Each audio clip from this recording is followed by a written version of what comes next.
Topic videos, applicability determination for traffic congestion measure. The Federal Highway Administration, FHWA, has established applicability determination processes for the performance measures related to the Congestion Mitigation and Air Quality Improvement (CMAQ) program, traffic congestion, and on-road mobile source emissions. The applicability determination processes arise from the Federal Transportation Performance Management Rule related to system performance, also known as PM3. The applicability determinations describe whether state departments of transportation, DOTs, or metropolitan planning organizations, MPOs, are subject to that performance measure.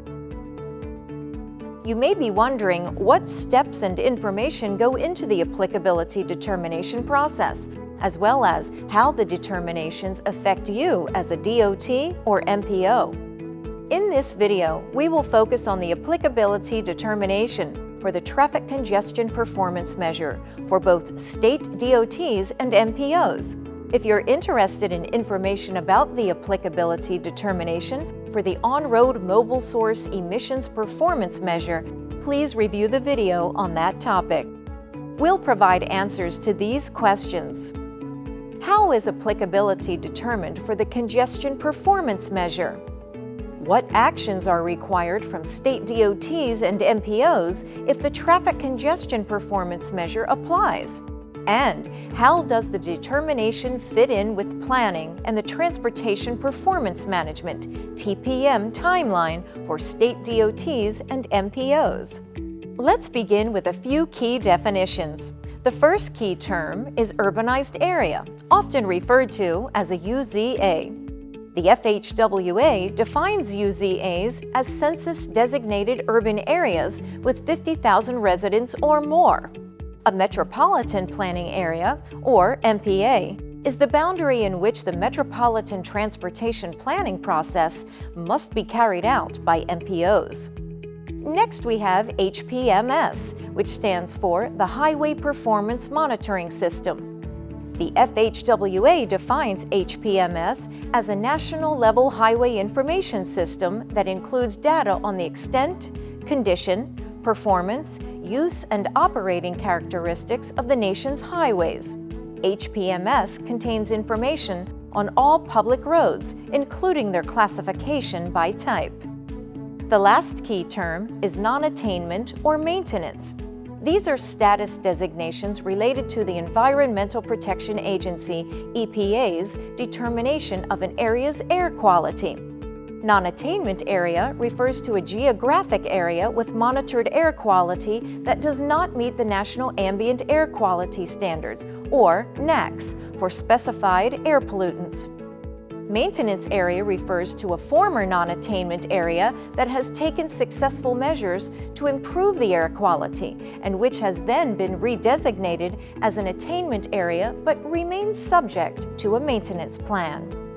Now that we've defined these key terms, let's move on to the applicability determination. Question 1. How is applicability determined for the traffic congestion performance measure? The FHWA determines applicability of the traffic congestion measure slightly differently for state DOTs and MPOs. To determine the applicability for state DOTs, FHWA asks two key questions. 1. Does the state contain road mileage that is both designated as NHS, National Highway System, and is in an urbanized area that meets the current population threshold?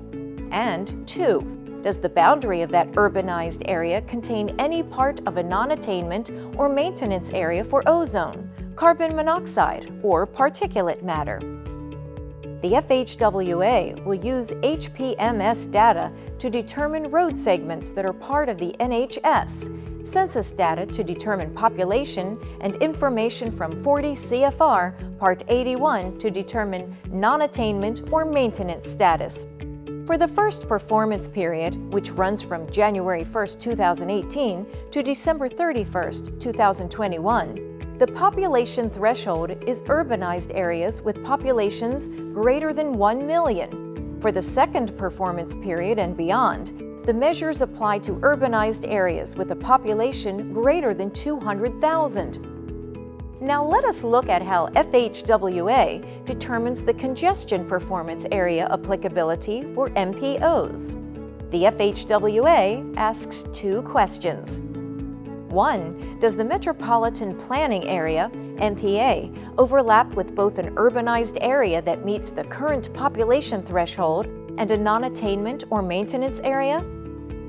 And 2. Does any roadway designated as NHS cross any part of the overlap of these three areas? The same population thresholds apply for MPOs as for states: 1 million in the first performance period and 200,000 starting in the second performance period. Any state DOT or MPO that meets the outlined criteria is included on FHWA's applicability list for the congestion measures for that performance period. The slightly different approach to determining state and MPO applicability is to capture one important difference.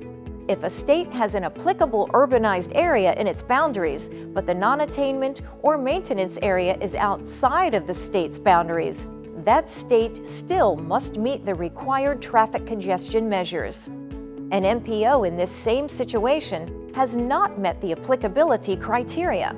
The FHWA adds these MPOs to a list of MPOs that are encouraged to coordinate with other relevant agencies on the measures. We now get to the second question for this video. What actions are required from state DOTs and MPOs if it is determined that the traffic congestion performance measure applies? If the traffic congestion measure applies, then that agency is required to establish targets for the traffic congestion measures for each of the relevant urbanized areas. The two measures are the peak hour excessive delay measure and the non-single occupancy vehicle measure. In most cases, both 2- and 4-year targets must be set.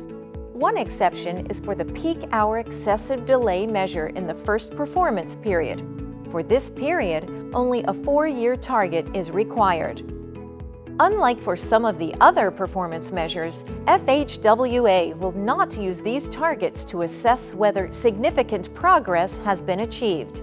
For MPOs, where the non-attainment or maintenance areas are outside the MPA boundary, MPOs should coordinate in the target selection process for traffic congestion measures with the appropriate states, other MPOs, and transit agencies. However, this is not required.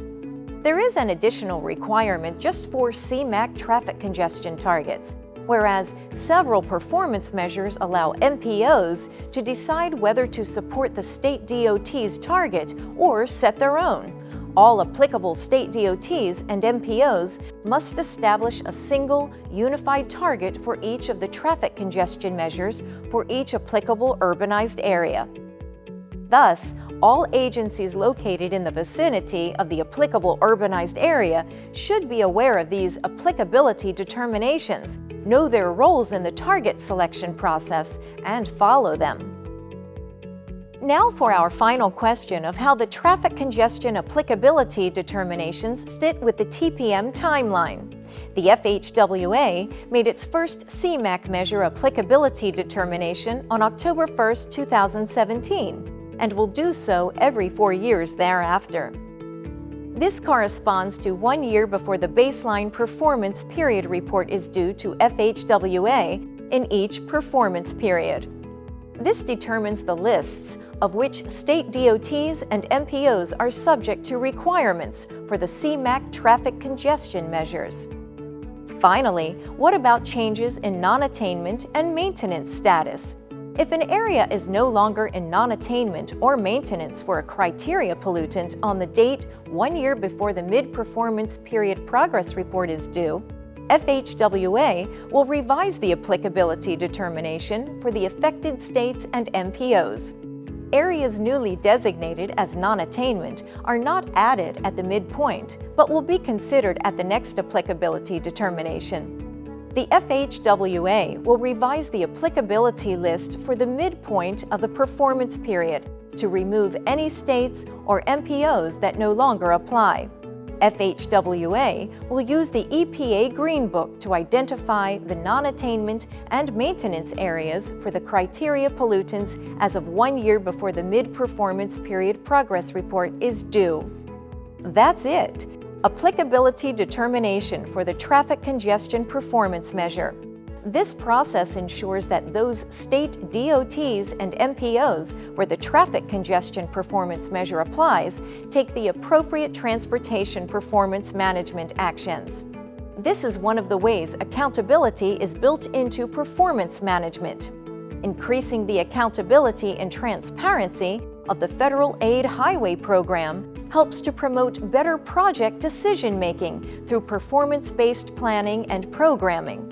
By doing this, you will deliver transportation projects that are necessary, helping to bring greater safety, health, and economic vitality to your community. Download the companion resource with helpful references on the applicability determination for the traffic congestion measure at www.fhwa.dot.gov/tpm/videos.